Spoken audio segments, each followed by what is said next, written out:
hari byiza byiza cyane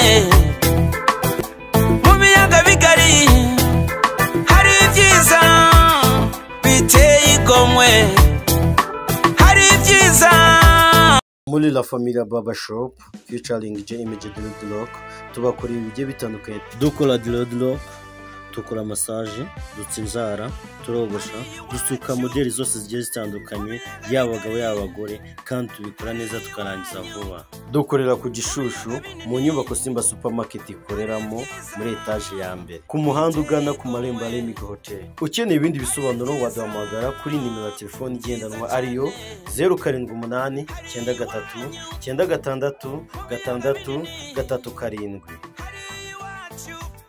6 Jamani, la FAMILIA BARBER SHOHOP ikiwa pamoja na JAH IMAGE Dreadrocks wanawatayarishia vitu vizuri mwaka huu.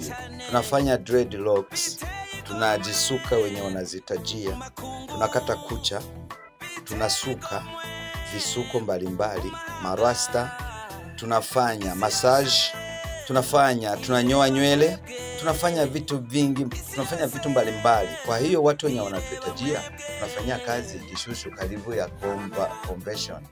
The services we have, we do dreadlocks, nail cutting, pedicure, manicure, massage.